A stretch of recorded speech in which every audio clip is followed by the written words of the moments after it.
I'm honored to be here, at least virtually, at your 2021 National Leadership Summit. I'm a longtime admirer of the work of the Anti-Defamation League, and I'm proud to say I was the recipient of the Anti-Defamation League's Midwest Women of Achievement Award. I'm less excited to say that that was some 25 years ago in 1996. Another awardee that year was my friend Susan Scher.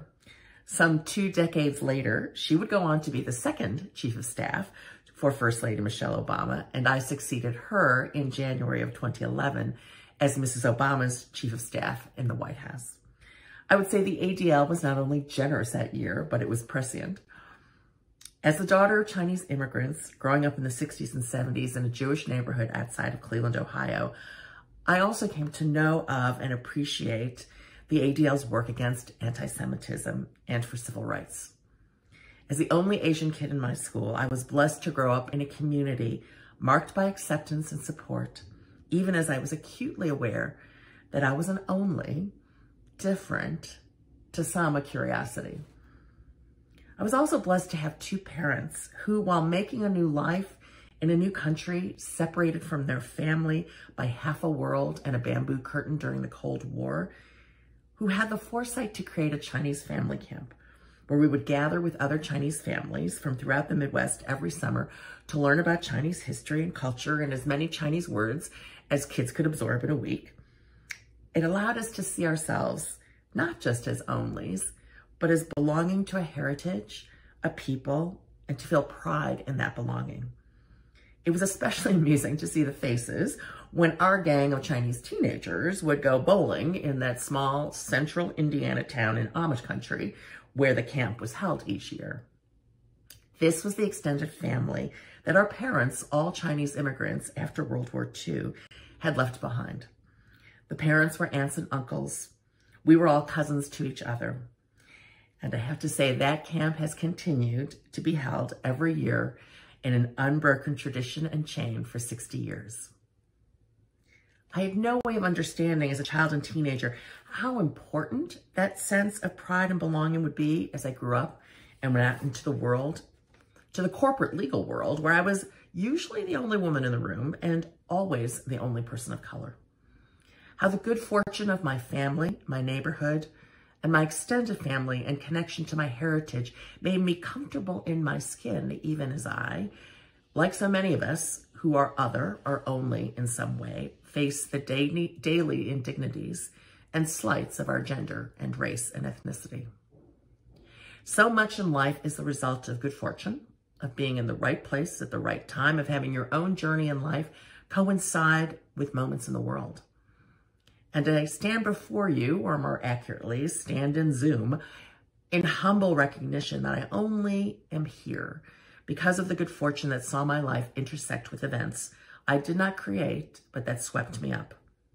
For my first post-college job in Springfield, Illinois, during the very years when the state capitol was the national center for the campaign to get the Equal Rights Amendment into the Constitution, to my extracurricular work for gender justice and electing progressive leaders while holding a day job as a corporate lawyer, which led me to meeting a young, just getting started politician in Chicago and his amazing wife, which led to the unlikely circumstance that this daughter of Chinese immigrants would find herself in the White House for 8 years and returning to China on a blue and white plane emblazoned with the words United States of America on the side, representing the President and First Lady of the United States.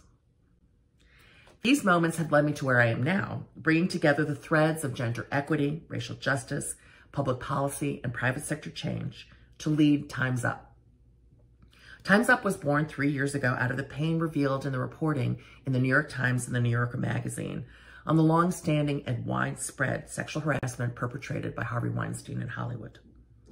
With that reporting and with the courage of so many survivors who spoke out using Tarana Burke's #MeToo, the world woke up to what is the day-to-day reality of so many workers in every industry who suffer from sexual harassment and abuse and toxic workplaces. Our first initiative, famously launched on the red carpet at the Golden Globes in January of 2018, was the Time's Up Legal Defense Fund, now housed and administered by the National Women's Law Center, which provides legal and PR support for survivors of sexual harassment. I'm proud to say that in the last 3 years, we've served over 4,000 people, 3/4 of whom identify as low-wage workers. But even as we stand for survivor justice, we also work for a world where sexual harassment doesn't happen in the first place. Sexual harassment is a symptom of a workplace that is toxic, not truly equitable and inclusive. And so we work for workplaces where there is safe, fair, and dignified work, and everyone can reach their full potential.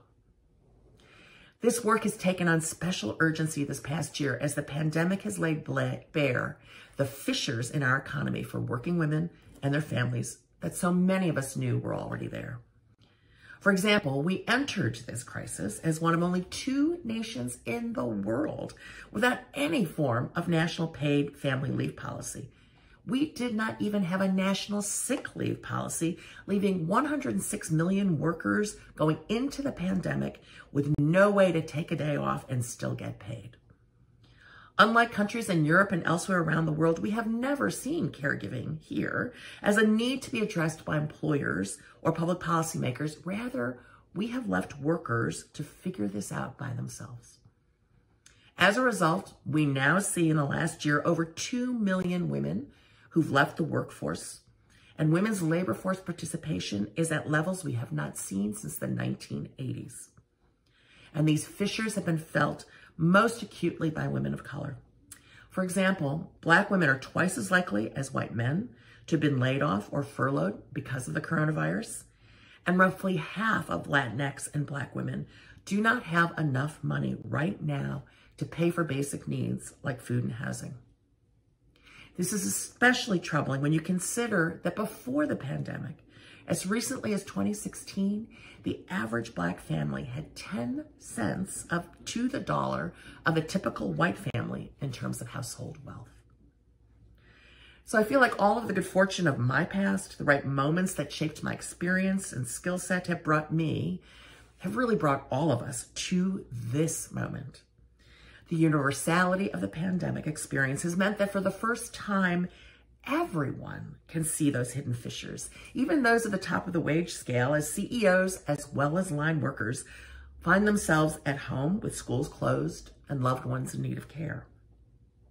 The moment of racial reckoning in our country, laying bare the pain in our Black, Asian, Latinx, and Indigenous communities, has demanded that we respond. The multi-pronged challenges to our democratic institutions and rule of law must be defeated, lest we lose our very foundation as a nation of the people, by the people, and for the people. A principle that cannot change just because the people are now more diverse, more inclusive than ever before. I once heard Gloria Steinem say that you never know when you're going to be in a transformational moment, so you should live every day like you are in one. Well, right now, we don't have that problem. There is no doubt that we are in a transformational moment. A moment where we can redefine whether our economy will work for working families and women, whether we will confront and combat racism and hate in all of its forms, whether our country will continue to be part of that arc of the moral universe, or whether we will abandon the effort to bend toward justice. But the direction of that transformation will be determined by who shows up to do the work, who has the courage to speak out, who has the staying power to push back and succeed against the opposition. And so I feel acutely the demands of this moment, the urgency of action, the risk to us and to our future generations if we miss the moment. And I acknowledge that this feeling of urgency comes at a moment where so many of us are feeling weary, exhausted by the strains of the past year and the 3 that came before. Our glimmers of progress, a changing of the guard at the White House, vaccines rolling out everywhere, the world reopening, are overshadowed by the remaining work that we need to do to set the positive direction of this transformation. It seems each one of our communities right now is in the daily throes of pain and loss, whether it's the continuing loss of Black lives at the hands of police, or the hate and violence perpetrated on Asian Americans, from the elderly to Olympic athletes, to the reminder just that this past week that the age-old desecration of Jewish synagogues is still with us, even in the center of New York City. That is why I'm so honored to be here with ADL. You are never weary. You are never fearful. You have always recognized that hate, extremism, and anti-Semitism are bound together, that the othering of one community or one person is a danger to us all. And you refuse to be limited by the boundaries of the current debate. You instead always imagine a new argument, a new strategy, a new vision. You are our leaders and teachers guiding so many of the rest of us. The most recent example is the help and guidance Jonathan and the rest of ADL have given my community of Asian American and Pacific Islander women and our families in these difficult days. And you have been doing this for over a century. I am lifted up by your example. I'm lifted up by the energy and commitment we see in our young people, by new allies and voices coming forward every day, by the transformative policies our new administration has proposed, on caregiving, racial justice, and combating hate, including against our AAPI community. The possibility to realize the full promise of this moment of transformation is within our grasp. It will just take the collective effort of all of us to lift each other, to extend our reach to meet the moment. And I'm honored to join with you at the ADL in lifting us all and working for that transformation. Thank you.